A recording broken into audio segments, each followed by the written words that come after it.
وحدت دیان تو بعد میں ہوگی، وحدت سیاست تو ہو لے پہلے۔ وہاں تم اپنے لیڈر کے لیے مر جاتے ہو، اور اسلام کوئی یتیم مذہب ہے؟ یہ محمد عربی کا لایا ہوا دین ہے۔ تم اپنے سیاسی مفادات پہ کوئی کمپرومائز نہیں کرتے ہو۔ تم کہتے ہو چرچ میں نماز پڑھنے دیتے ہیں، اور وہ جوتے اتار کے نہیں جانے دیتے۔ او میاں، وہ تمہارے لیے ایک کھلونا رکھا ہے، تمہیں بہلانے کے لیے، تمہیں ورغلانے کے لیے وہ رکھا ہوا ہے۔ وہ تو چرچ فروخت کر دیتے ہیں، تو آپ مسجد فروخت کر دیں گے؟ گزشتہ دنوں پاکستان کی قومی اسمبلی کے اندر ایک مندر کی تعمیر کے حوالے سے جب بات چلی تو ایک صاحب نے کہا کہ کسی دین پر کوئی برتری حاصل نہیں ہے کہ میں مغرب میں ایک گرجا گھر میں نماز پڑھی ہے اور انہوں نے مجھے اجازت دی ہے۔ وہ تو چرچ فروخت کر دیتے ہیں، تو آپ مسجد فروخت کر دیں گے؟ وہ اپنا دین ترک کر چکے ہیں، وہ تو ان کی خواہشات کا مجموعہ ہے، تحریف راہ پا چکی ہے، اور انہوں نے ان خواہشات کے نتیجے میں جو مل بیٹھ کے فیصلہ کر لے اس میں وہ اپنی عبادت گاہ کو بیچ دیتے ہیں۔ تو کیا ہم اپنی عبادت گاہ کو بیچ سکتے ہیں؟ ہم کہتے ہیں جی وہ دیتے ہیں تو ہم بھی دے دیں؟ یہ کیا بات ہوئی؟ اگر آپ نے ان کی رواداری دیکھی ہے تو ذرا اس کو اپنے سیاسی کلچر کا حصہ بنائیے۔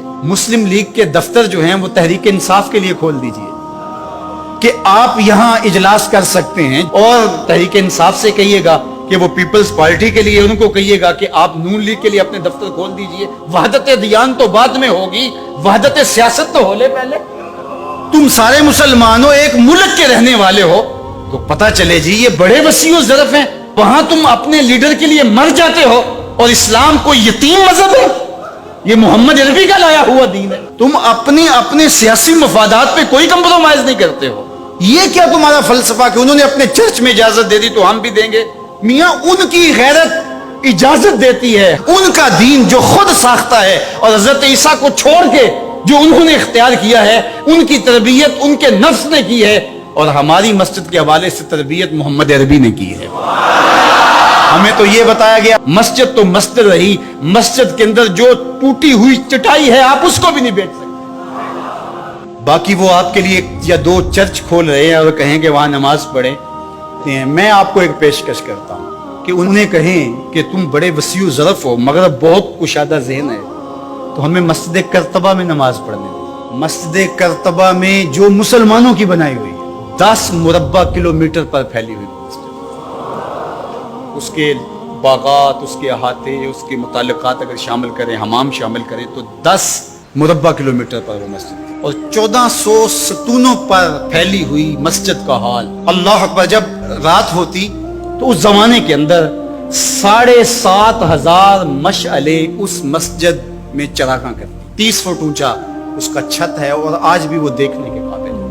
اقبال نے بے ساختہ وہاں جا کے کہا تھا، تیرا وجود مردان خدا کی دلیل، وہ بھی جلیل و جمیل، تو بھی جلیل و جمیل۔ تو وہ مسلمانوں نے بنائی ہوئی، 800 سال مسلمانوں نے اندلس میں حکمرانی کی، اب وہ مسجد مسلمانوں کی تعمیر کرتا وہاں موجود ہے، اور گرجا گھر میں تبدیل کر دی گئی۔ 2008 میں مقامی مسلمانوں نے پوپ کو درخواست دی کہ جس رواداری کی، مذہبی رواداری کی آپ بات کرتے ہیں، اس رواداری کو قائم کرنے کے لیے ایسا کیا جائے کہ ہمیں بھی اس مسجد میں نماز پڑھنے کی اجازت دی جائے۔ یہاں گرجا گھر ہے، تصویریں لگی ہوئی ہیں، اور وہ آ کے عبادت کرتے ہیں عیسائی، تو ہم بھی ایک گوشے میں عبادت کر لیا کریں۔ مغرب جس رواداری کا پرچار کرتا ہے اس کا عملی ظہور ہو جائے، لیکن پذیرائی نہیں بخشی گئی۔ کہاں گئے وسیع و ظرف؟ تم کہتے ہو گرجوں میں نماز پڑھنے دیتے ہیں، تو وہاں 2 رکعت پڑھ کے دیکھو۔ 2011 میں اللہ نے توفیق دی تو مجھے شوق تھا کہ میں مسجد کرتبہ دے، بچپن سے پڑھتے آئے، مسجد کرتبہ کی یادیں خیالوں میں نقش تھی۔ جب میں وہاں پہنچا تو وہ دروازے پہ بتا دیتے ہیں کہ یہاں نماز کی اجازت نہیں ہے۔ اب وہ مسجد جہاں قدم قدم پہ اہل علم اور اولیاء کے پیشانیوں اور سجدوں کے نشان موجود ہیں، اب مجھے تو گوارا نہ ہوا کہ میں جوتا پہن کے جاؤں، تو میں نے جوتا اتار کے ایک سمت رکھ دیا اور مسجد میں داخل ہوا، تو سیکورٹی کے لوگ میرے پیچھے بھاگے اور کہنے لگے کہ آپ یوں نہیں پھر سکتے۔ میں کہا کیوں؟ کہتے آپ نے جوتے اتارے۔ تو وہاں تمام مذاہب کے لوگ آتے ہیں، آپ جانتے ہیں کہ ان کے لباس بھی مختصر ہوتے ہیں، تو میں نے کہا انہوں نے تو لباس بھی نہیں پہنے ہوئے، تو مجھے اس کی اجازت دیتے کہ میں جوتا اتار دوں؟ انہوں نے لباس اتارے ہوئے۔ تو وہ کہنے لگے جی نہیں۔ میں نے کہا مجھے بات سمجھاؤ کس طرح؟ تو جو گفتگو ہوئی وہاں، جو میرے ساتھ ترجمان تھے ان کے ذریعے سے، وہ یہ تھی، چونکہ مسلمان مسجد کی تعظیم کرتے ہیں، اور مسجد کی تعظیم عبادت کا روپ ہے، اور وہ مسجد کو تقدس دے کر کے اس کی تعظیم کرتے ہیں۔ اور آپ نے جو جوتا اتارا ہے، آپ کی نیت میں مسجد کی تعظیم یہی ہے۔ میں نے کہا بالکل یہی ہے۔ یہاں بڑے بڑے مشائخ اولیاء بیٹھتے رہے تو کس طرح میں اپنے جوتوں سے فرش کروں گا؟ تو انہوں نے کہا جی ہمیں اجازت نہیں۔ تو ان سے بہت کہا، لیکن وہ کہنے لگے یہ ہو ہی نہیں سکتا۔ تو ہم ساری مسجد نہیں دیکھ سکے اور واپس آ گئے، اور 2014 میں پھر دوبارہ جانا ہوا، پھر یہی میرے ساتھ مسئلہ ہوا۔ تم کہتے ہو بڑے وسیع الظرف ہے، میں اپنا تجربہ بتا رہا ہوں۔ تم کہتے ہو چرچ میں نماز پڑھنے دیتے ہیں اور وہ جوتے اتار کے نہیں جانے دیتے۔ او میاں، وہ تمہارے لیے ایک کھلونا رکھا ہے، تمہیں بہلانے کے لیے، تمہیں ورغلانے کے لیے وہ رکھا ہوا ہے۔